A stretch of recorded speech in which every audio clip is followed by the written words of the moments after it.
What is going on, everyone? Welcome to this week's Pardon the Disruption, where we are already up to some shenanigans, and this guarantees to be a great show.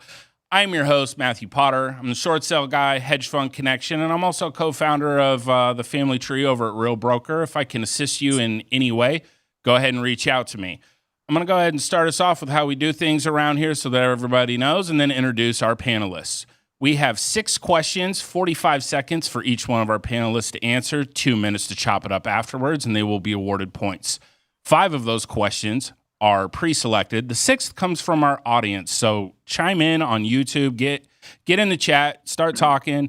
You can also text us at 33777 and your question could be featured on our show. We're going to start off with our first panelist today, Leon, under no circumstance forget the G, Barnes. Start us off. What's up, everyone? Leon G. Barnes with the Collective Genius. If there were points given for pregame, I'm pretty sure I would already be up at least 3-0 at this point. So we had a great pregame. I'm excited for the actual game. Let's get it going, fellas. Absolutely. You know what? We may even run it up just for the fun of it. We'll get a little wild today. Next up, Texas's #1 advocate for affordable housing. We have RJ Bates III. Introduce yourself.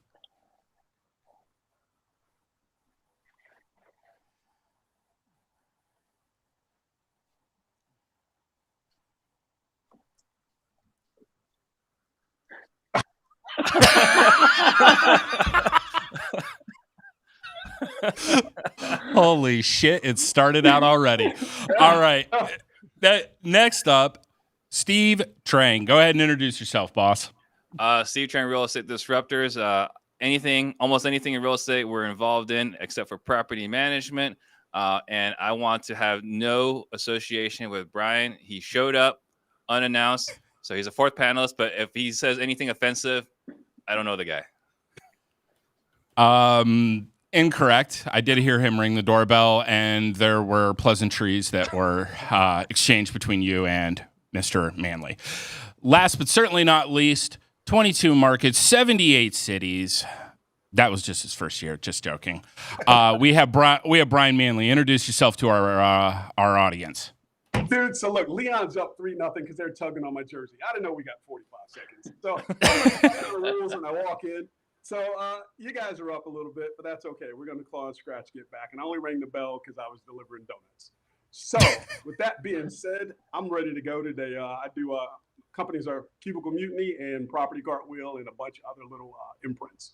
So I'm ready to get it in today, guys. Awesome. We're glad that you're here and in the actual office. It's impressive. We're working towards that live PTD. We're going to get that going, definitely. All right, we're going to start off with our first question. It is, what is the most unique partnership or investment opportunity that you've rejected? Start us off, Leon. As you can imagine, with a community of 300 plus members, I hear of a lot of unique opportunities, and I often see whether that's real estate, spirits, you name it. I've seen them come across the board. But for me, for me, being in the single family business, going to a property to meet with a seller, probably the most unique proposition or partnership or opportunity was actually the seller selling me back.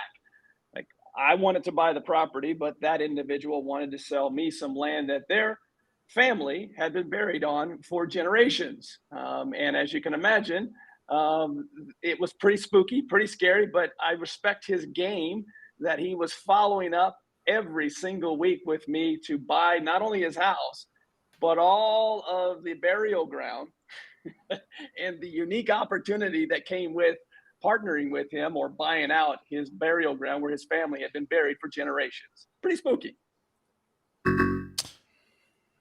That's pretty crazy. All right, RJ, what about you?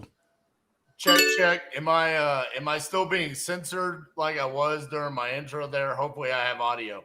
The most unique investment opportunity that we've ever had is Cassie and I actually looked at buying 3 donut shops. And what was unique about it was the play was a heavy on the real estate side of things because we knew that there was some multifamily development going on across the street, and that was going to increase the property value. The reason why we ended up, and it was good because this is in my Cookie Monster mode, where I was just buying everything. So if I had gotten all of the due diligence, I probably would have bought it. But I could not get the financials from the owners, and that's what inevitably led to us not buying it. But that was probably the most unique investment opportunity we've had.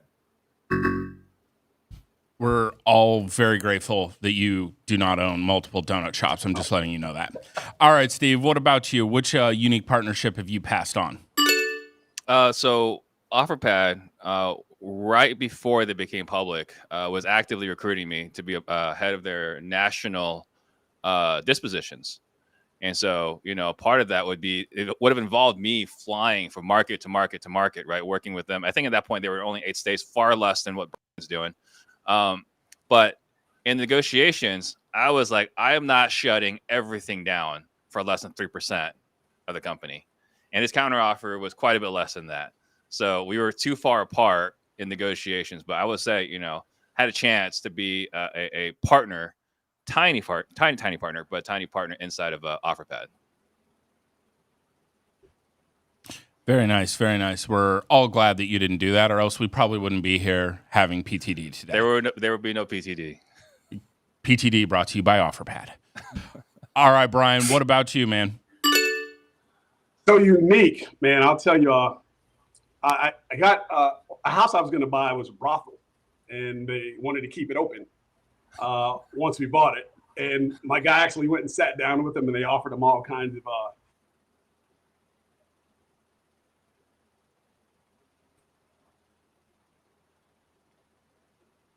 The crispy internet's gone. treats, Coke on the table. But I have the most unique one. No. So we declined that one and just left it alone. That's probably the most unique one is the brothel.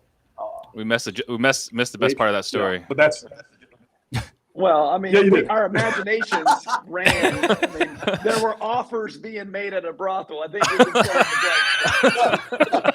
Yeah, my guy literally showed up and sat down at the kitchen table. There's Coke on the table, literally Coke.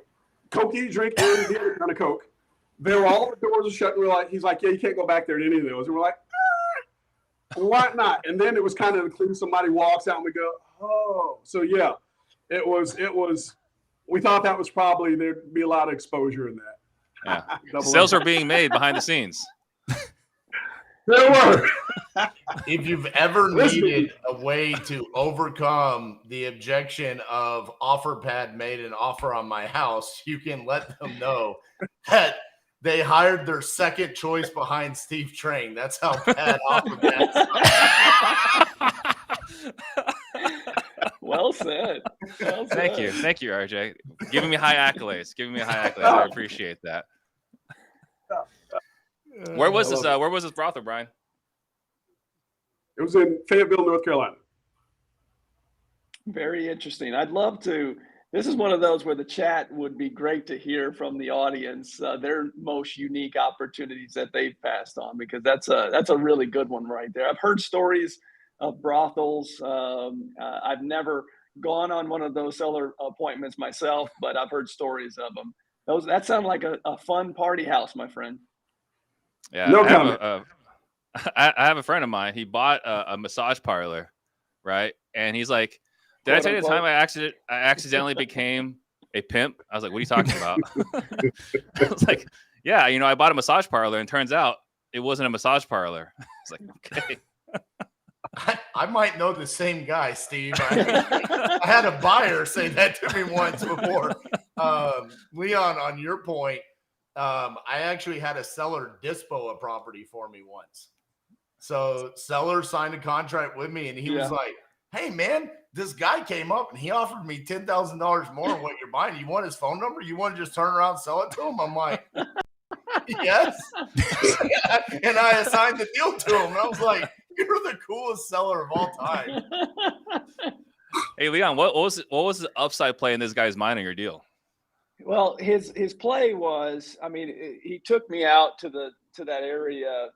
His play was that I could he wanted me to sell all the other plots. Right now, his family, it's only his family in there, generation after generation after generation. I'm talking 100 years worth of his family that was in these burial plots. And so he wanted me to buy it up front. And then the opportunity for me was to sell the lots on the back end. But as I said to him, I'm not in the business of burial grounds. That's just not. I'm laser, you know me, Steve. I'm a laser focused investor, and that just didn't fit the profile. Real estate's real estate. Dirt, literally dirt. We're going to pass on that one, Steve. All right, that round, just because of the absolutely brutal attack on Steve with the offer pad comment, we're going to throw that one up to RJ. I will say, though, Brian, like, I'm really kind of sad that it cut out during, your discussion about the brothel. So, all right. RJ gets that round. We're going to go ahead and go on to the next one. But real quick, before we do, we wanted to let you guys know as well, we are streaming. Pardon the Disruption has grown up. We have our own YouTube channel now. So go ahead and go over to Pardon the Disruption, and you can go ahead and start following us there, get interactive in the chat. We are super excited about all of the momentum that we got going on over here, mainly because Brian's here today. That would be the number one reason why. Absolutely. All right. Next up, we have, how do you feel about renting out by the room companies right now? Pad split's probably the biggest example of this. Start us off, RJ. I don't have a whole lot of feelings about it, to be honest with you, because it's, to Leon's point, I'm laser focused on what I'm doing. I guess if I have to dig deeper into it, I feel like there's probably going to be regulations that come down on it, just like we're seeing in the Airbnb world. In the short-term rentals, I think it's probably going to get abused by investors early on, and then that's going to ruin the play for a lot of people. But it's not something that interests me. I do think that it will be a shiny object for some newer investors on something that they think they could come in and maximize cash flow, and then later on potentially be extremely hurt when those regulations come down. Deep insights out of Texas today. I like it. All right, Steve, what about you? What are your thoughts on rent by the room? It's an interesting concept. I mean, if you look back to how Airbnb started, that's what they did, right? They rented out by rooms, short term, but they rented out by rooms. This is a solution for affordable housing, RJ's favorite topic. And I think this has some potential. I think the biggest thing for us in Phoenix, it's hard to find cash flowing properties in the Phoenix market. But once you change the math to $900 per room, you're renting it out to an entity for $900 a room. The math changes pretty quickly. So it'll be interesting to see how this affects real estate values once the underwriting affects the prices, right? The reason why housing went up so fast with the hedge funds is their underwriting was completely different than everyone else's underwriting. Well, I think the underwriting changes again with the pad split model. Additional good insight. RJ being next to Steve on the screen must be rubbing off over here. Yeah, forget RJ. All right, Brian, what are your thoughts on rent a room, Mr. Almost a Brothel owner? Yeah, and if I really say what I want to say and ran with that joke of rubbing off, but I'm not.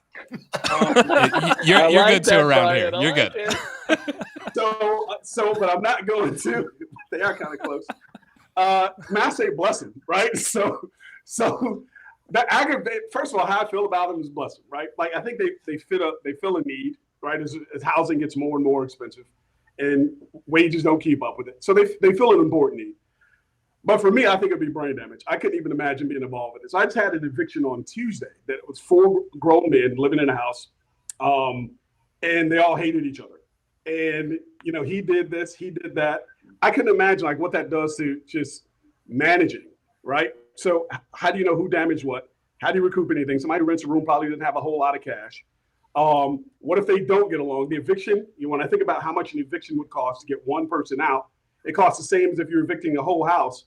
You're only recouping a fourth of the value if it's a 4-bedroom house, or a third of the value. So your cost for eviction is pretty high if somebody get on. Not to mention that one person can poison the well and make everybody leave, right? And if they don't go, they push it right up to the line and don't quite get evicted, but everybody else decides they can't live with them.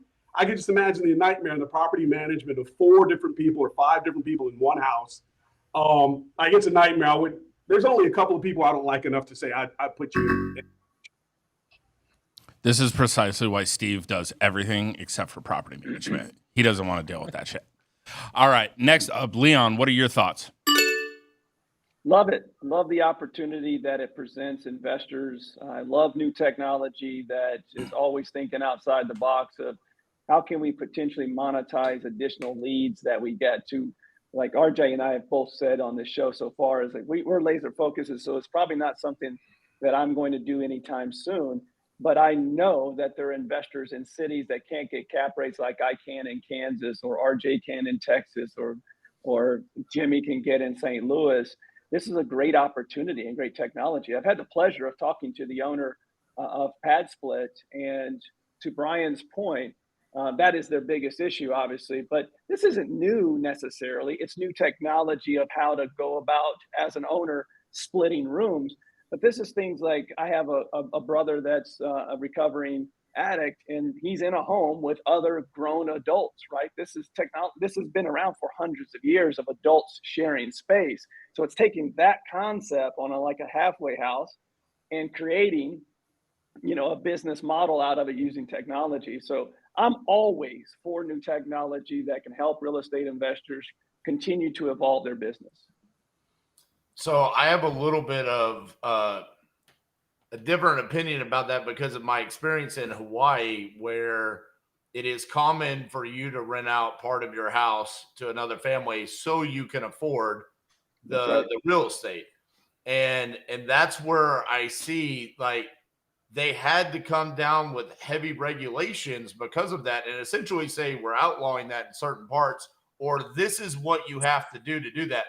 And to Steve's point, what is this going to do to the values? So we're sitting here and we're talking about affordable housing, but then we're saying if we do this, this increases the value. So we're making it even more difficult to be a homeowner. That's where I think there has to be some, and listen, you guys know this. I'm the last one that wants any sort of regulation, but it feels like there has to be a cap here, or we're going to hurt the people we're trying to help even more. I think another thing too is when, back in the realtor days, we have certain homeowners, I want to live in the HOA area, and other homeowners, buyers, like, I absolutely refuse to live in an HOA neighborhood. PadSplit, Airbnbs, group homes, all these things make actually HOA neighborhoods more desirable. Yep. It's true. I think there's a need for it, especially as the kids are leaving the household later and later and don't necessarily want to buy. And in certain cities, like we've talked about on the show before, like San Francisco, hell, even Tampa, where I live, the rents are just continuing to increase to a point, RJ's point of Hawaii. When I lived there, I used to always ask how the surfer bums were able to actually afford. They afforded because they were renting like a couch. So there's a need for it. And I do think you're right. I do think there will be regulations that will come as it continues to grow. But Steve, we've talked about this many a times, man. I love how creative people can be. And I'm a little bit jealous that I didn't think of it myself, quite frankly. That's always how I feel whenever I hear these great ideas. Like, man, why didn't we think of that? Yeah. Someday, Steve, we'll have a good idea. We look forward to that day. One day. I will say this, though. Steve absolutely came with it that round. So we are going to go ahead and get my man over there in his medium shirt a point this go around. Yep. We're good. We're gonna pick on Steve a little bit today. It's good. He's ready for it. He's ready for it. All right. Next up, guys. Question number 3. Is it fair for successful entrepreneurs to accumulate massive wealth while many employees struggle to make ends meet? I have a feeling this one's going to be a good one. Start us off, Steve. I would say it's a resounding yes, and only because if you look at how many fail, right? Like, there's so many that try to make it into entrepreneurship, who try to become a business owner, and they just get crushed. The I think the things we're looking about is how much they make, but we always forget about how much they lose. We forget about the risk, the sacrifices that they make. Brian, I think it was his post that said, in 20 years from now, the only people that will remember how hard you work are your kids. Like that one hit, right? Like you're sacrificing time with your wife, your kids. You hear about divorces all the time. We have a friend, Glenn in Collective Genius, talked about how his daughter moved out. She wasn't even 18 yet. She decided to just move out because she just didn't feel it there. So you talk about the risk, you talk about the high rate of failure. I think 80-90% or more failure rate where they lose everything.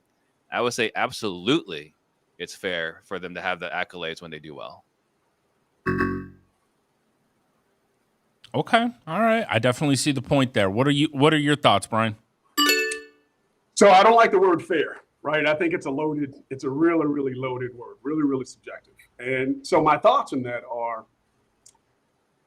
typically when people say they started from zero and from nothing, they're looking at it backwards from the lens of where they are now, and their idea of nothing probably isn't on par with a lot of other people's nothing, right? There's really, really high failure rate. But I think one of the things, I think it's fair to Steve's point, when you consider the sacrifices involved, but I don't think it's really good business.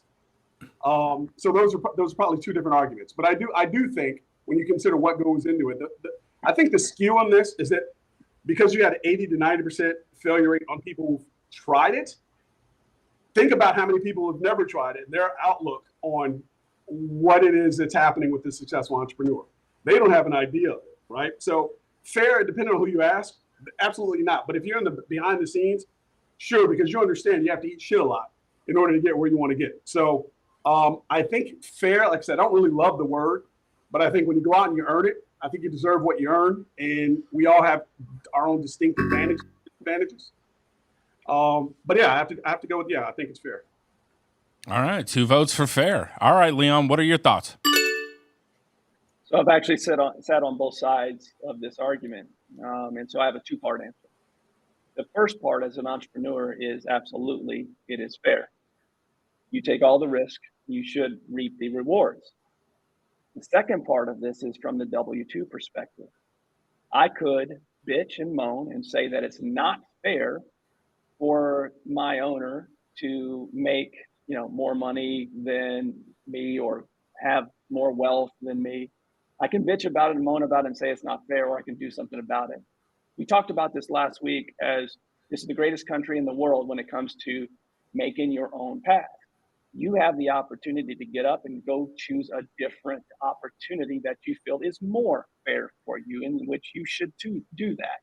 Or do like a lot of successful employees, myself included, that say, you know what, I can make my own opportunities in this country and start my own company. If I want that to be fair for me, I can go start my own company. So I've been on both sides of this, and if it's not fair, go make it fair. Well thought out as always, Leon. We appreciate it. All right, RJ, with your anger in the chat, go ahead and tell us your thoughts.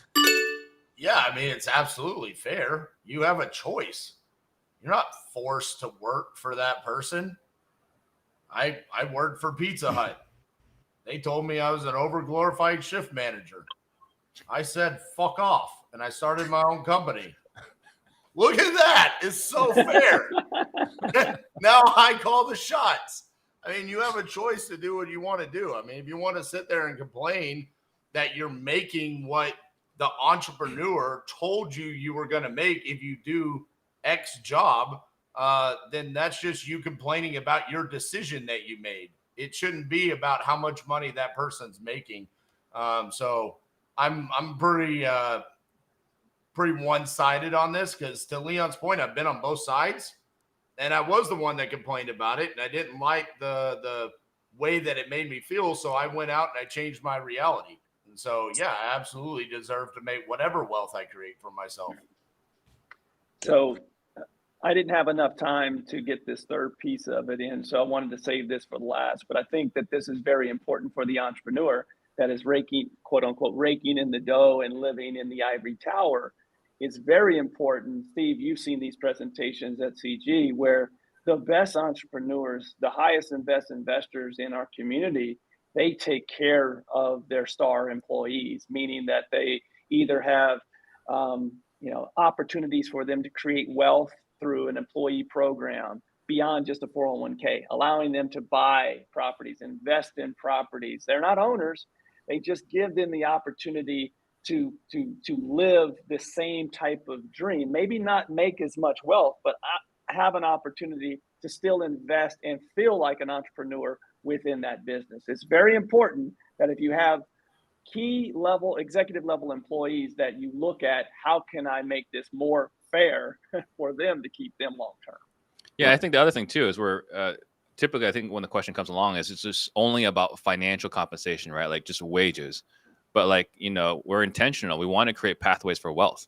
One of the great things for all of us here is we are in real estate. So I'm hearing these guys talking about buying rental properties, right? Like I feel like a proud father, and that might sound ridiculous, but when these guys are talking about buying properties, like I get so freaking excited, right? Because they're talking about creating wealth. They're not talking about, going clubbing, right? They're not talking about going and doing these other things. Not that there's anything wrong with it, but they're having different conversations because of the environment that, we're all in. I think that's like the coolest thing to see as a business owner. So I'll go ahead, Ari. Oh, so I was going to say, one of those things, I've said this yesterday, I've got, I think, take care of you folks, that was from the beginning. I think being on both sides of it, knowing what I hated about, working for people, it was a great experience for me because I was able to take all the things that I absolutely hated.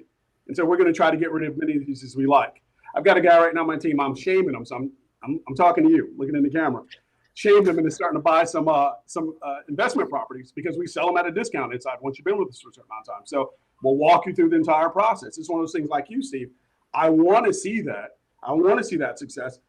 In fact, at this point, that's way more rewarding to me than what I would make, right? It's to see that growth and then to build strong alliances with folks and to help people change their outlooks. But what I want to go back to the word fair, and I'm only saying that there are the opportunities there, but where I get hung up a little bit is your exposure before you're able to start. Fair is a hard word to apply to this because not everybody has the same environmental cues that'll trigger them to start looking for things. I remember being really, really frustrated. Nobody around me was doing anything. And this is, I didn't know where to look, right? Now you've got the internet that's, it's probably everybody's got it. But I just think you can be in a situation where you don't know what opportunities is out there. And fair is if you grow up in a space where you're seeing that a lot and someone else isn't. That's my only pushback with the word fair is even knowing that there's more in how you start to get there. Last point, Potter, I'll be quick. For me, I think this question is more focused on someone like the Elon Musk and the people like that are at a whole nother level of wealth. I don't necessarily think it's directed towards us because for a lot of us at the level that we're at, we do want to see people that have helped build our companies to where they are succeed, branch out on their own wings. So I think this is for the people that are worth, billions and billions, and they have people working for minimum wage. To piggyback on that, the CEO of the bank, the financial institution that makes $20 million in bonuses, yet they have employees that can barely make ends meet. That makes more sense. Yeah. The CEO of Steve Trang Enterprises. Yeah, we understand. That was a great point at the end, RJ. And even though for some god-awful reason you always try to bust my balls in the chat over here, I am going to give you the point based off of you coming back with that of you're trying to elevate everybody with the same tide. I do like that. I know everybody's on the same team with that. Leon also had a great answer as well. Real quick, before we go on to our next question, we do have a new sponsor today. I'm going to go ahead and read this real quick. This episode of Pardon the Disruption is brought to you by the Family Tree at Real Broker. Are you looking to make a change in your real estate business? Are you paying excessive or monthly fees that make you want to pull your hair out? Are you feeling unsupported? We've got the solution for you. If you're interested in more information about how you can be a part of the fastest growing brokerage in the country, check out therealfamilytree.com and schedule your collaboration call with us. We will help you grow your real estate business. All right, guys. Next up, fourth question. with Amazon Prime Day just passing, what is the biggest deal you've ever done? Start us off, RJ. Before I answer this, I really just want the audience to let me know the answer to this question. How many chickens would it take to kill a lion? That right there is a serious question. I bought a golf course. That's a pretty big deal. I don't really know how you could get bigger than buying a country club. Seller finance, no money down. Actually, we got paid at closing for buying the country club. So that's going to be the biggest deal that I've ever done. Outside of that, there was a 1,000-day short sale that I've talked about a little bit. So that was a pretty big deal as well. But those are going to be the biggest ones I've ever done. Imagine pulling up to your country club and RJ Bates is out there just like, welcome to my club. Like, dude, that's where it's at. I love it. All right, Steve, what about you? The biggest deal ever done was a situation where we had joint tenancy. It was inherited by 4 siblings. The oldest sibling attacked the other 3 siblings with a Louisville Slugger, so they really didn't like each other. And the 3 of them sold their shares in the property to us for $7,000 each. So we've got 3/4 of a $160,000 house for $21,000. We forced a sale, paid him $40K for his quarter, split the lot, sold the lot for $100K, and then sold the house eventually. It took so long that appreciation helped us so much. The $160,000 house became $260,000, $260K. So we cleared I think just a little over $200K on this deal because one brother attacked the other 3 siblings with a Louisville Slugger. That's just impressive. That's absolutely impressive. All right, Brian, what about you? So my biggest one is actually I'm working one now, and it's kind of projected. Am I allowed to do that? Just got an appraisal. It's a pretty good one. But I bought a small apartment. You're new. We'll let you. You'll let me? Sweet. New guy, it's fine. New guy. I don't know all the rules. At first, I didn't even know what the sounds were. I'm like, what is he doing? That's cute. So we bought an apartment building for $185K. We just put 60 into it. It just appraised at just under $700,000. So that's going to be the biggest one. So that's a current one right now. But so that's not realized gains. My biggest flip was about 220. Both of those are solid, though. Not mad at that. I mean, it's right up there with Steve selling Randy Johnson's siblings' house or whatever with his lot split over there, his pad split. All right, Leon. What about you, man? I'm glad you saved me for last for 2 reasons. Number one, can anyone else see at RJ's country club, in my mind's eye, I see ZZ Top hanging out. Yes. Next to Kid Rock, next to Axl Ted Nugent. Maybe Ted Nugent hanging out in the corner. Par 3. I can possibly see that. That's number one. Number two, I appreciate going last because I keep it real. I do not swing for the fences at this phase of my business. I am super laser focused on building a portfolio within my own business and building CG as a community. So from the standpoint of me, and I think this is an answer that is good for some people to hear. The biggest wins that I get are 4plexes and maybe every once in a while, a couple triplexes together. But generally, for a rule of thumb, I'm so laser focused on building a single family portfolio. And over the last 3 years, any portfolios that have come my way are overpriced. And so, again, I'm laser focused on hitting singles, maybe a double here every once in a while, and building wealth long term. If you want to learn how to be a W-2 employee and build wealth, I'm your guy. If you want Sammy Sosa home runs with the Louisville Slugger over there and steroids like Steve Trang, he's your guy for that. Let me try Leon's answer again for him because his answer kind of sucked. What he should have said was, is the biggest deal that he's ever done is convince Jason Medley to be that high in CG that Leon is. And so that's the biggest deal he's ever closed right there. That is, you are correct. The biggest deal I've ever done is CG for sure. Before we wrap up, I just want to quick shout out. I got Nick Chapman. He's a mentee of mine. and he wholesaled a Taco Bell for 150K. I didn't even know you could wholesale That's amazing. businesses. The real estate or the franchise? It was all included, but somehow he wholesaled the Taco Bell for 150K, and Potter is working on some sweet deal in Florida. You want to talk about that one? Which one is that? The Novation. Oh yeah, no. I'm working on a Novation. I'm working on a Novation right now down in Florida where we're contracted at 1.4 and it's on the market with we're probably going to go under contract at about 1.85 on that one. Nice. Yeah. I love how he sat there so quiet and chill where he's like, interesting. That for that, I actually have another Novation going on in Florida, and I was like, dude, what are you talking about? That one's only like 35K. That's not that big a deal. Like it is, but it isn't.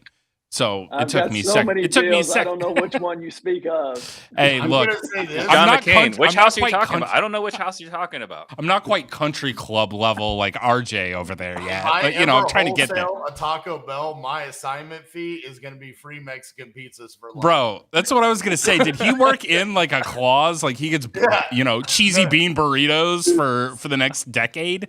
No monetary exchange.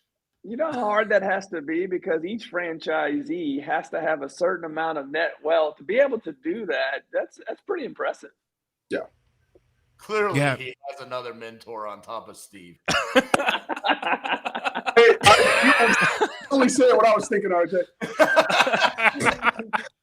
I wasn't involved in that transaction. He said that to me. I was like, man, that's awesome. So yes, RJ. I'm not going to take credit for it. He did that of his own volition. It was just cool. I'm going to go ahead and give it up as much as it pains me to do this since he loves to talk so much shit about me. RJ with the country club with ZZ Top coming in. Socialism's out of control. No, I don't. Next up, should there be limitations on foreign investors buying real estate in certain markets to prevent housing affordability issues for locals? We worked that in for you, RJ. We know how much you love housing affordability. Start us off. I love how CJ's not here, but this is the first time ever someone's pitched a shutout. This is amazing. So I don't like this. You take it away, Steve's one. People from other countries came over here and bought the real estate. That's how our country was founded. So no, if you don't want I think that's what we all do as investors. If we're worried about them coming. All right. Next up, we have. I guess we'll go with me. We're gonna go ahead and go to Leon. It's definitely a 2-horse race now. All right, Leon, go ahead and give us your rundown and your thoughts. Yeah, a little behind the scenes there. You should have just pitched right to me after you have two anchors leave you. Pivot. To go in regards to foreign investors buying specific areas. And if there's a security issue, security risk potential, that's the only time I would say that no, that we shouldn't allow. But to RJ's point, I mean, this country is built on freedom and to build affordable housing or apartment buildings, not limit. Awesome. 2 things on that. Leon, as always, thank you for the very much appreciated. All right, Steve, what about you? What are your thoughts? I'm having a hard time finding a good reason why we should limit this. I think that's right pursuit of having investing in us, that they believe in a bunch of Chinese foreign nationals buying a bunch of property there, and is made so that they couldn't buy them. They were still buying them. People are going to invest here if they believe in it. Oh, there we go. Whoa! Hey, whoa! Word choice, man, bro. Yeah, you're on mute, bro. Still more insightful than Eric and CJ. Agreed. Is it the fourth person that we always have issues with? Is that how this works? Point on second. Thank you. Moving on up, like George and Wheezy. All right. Hey, we got the sound. All right. You guys got me? Yeah, we got the Blair Witch Project going. Let's go. Damn it. Hold on. Let me put it in my regular camera. Hey, so they set me up. They did. Coming in with that victim mentality. Let me go to my regular laptop thing. All right. So Steve's group, they set me up. So can you guys see me? Strong victim culture. I love it. Let's go. Yeah. He's like, oh, we don't have a cord for this. We don't have a plug for that. We don't have. See, this is how you got me. So I got my jersey. It's initiation, right? And the only reason I say that is you look at some. First, an entrepreneur is always going to find a way around rules that you put in place, right? But I look at some areas like in so vested interest in contributing to that community. There's a lot of tax bases sucked out. So I think you have to start to kind of go down the road of regulation because you've got, in some instances, endless supply of money getting poured into an area for return. And if the objective is a greater good of that community, then I think you have to do some limitations. Consider the people portion of it. I think you have to. I think you have to put limitations in certain areas because you make it unaffordable to where you have entire towns that are just resort destinations, vacation destinations. So you got to think about the erosion of your tax base for there. So we try to fix something. It makes it worse, right? Like you look at, I think, Washington, Oregon, every time they institute rent control, the investors stop investing in there. And then you've got dilapidation, right? You got functional obsolescence, and you can come back. Once you put limitations here, who's going to invest in that area? Well, there wasn't, should we limit investment? It was, should we limit foreign investment? Yes, correct. And foreign investment, we're looking at, if I'm investing in Sri Lanka right now, I'm so detached from the reality of what's happening in life in Sri Lanka. It's an afterthought. I mean, I'm like that with some places some of my stuff on the other side of the country, right? So I think when you don't have a cultural attachment to it, any emotional attachment to this place, the people that understand what's happening, you've never been there, I think it's really, really easy to look at deals as X's and O's, zeros and ones, and go, okay, well, this is because we're foreign investors, right, in some other places, right? So, but I think that detachment, sometimes I think you have to consider that regulating the space, right? So I think there should absolutely be some sort of meeting of the minds with investors and people who understand knowing the community, and not just politicians who have no idea how to run that business, and then they're making these decrees. Well, and here's one thing that I always look back on when making decisions about limiting something. Sometimes what gets in the way of a great story sometimes? Facts, right? We've talked about this before. Did this similar question to this, and the highest percentage of investors into the United States, should we look at it and continue to monitor it in certain cities and certain areas? Of course, but don't let these overreactions happen without the facts behind it. Looking at the question, blame Canada. Looking at the question, Canadians are dangerous. It does say housing affordability issues for locals in certain markets. And so I do think some of us as investors are always pressing the issues or the values, even as local foreigners. I mean, like, if I'm in Texas and I'm buying a property in Portland, Oregon, and I'm pushing the value because I'm flipping it there, and I'm wanting to push it to what was 700,000 to 750, is that more of an issue than someone from China or another country buying that? That's a unique point there, Brian. Last point here, Matt, because I've lived this. Living in Hawaii for 3 years, I can tell you that in the condos, the push values, well, you're talking about, $1, $2, $3 million and up type of properties. They weren't coming in and buying just tons.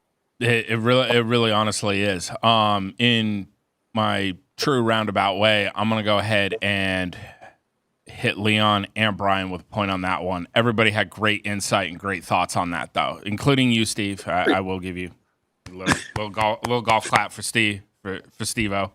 All right, guys. RJ golf clap. Yeah, well, exactly. That's what we get. Right. That's what we get at Nugent's Country Club. Country Club clap. That's what we're gonna call it. Sponsored. We'll call him RJ Country Bates. Club, sponsored by Bud Light. Yeah.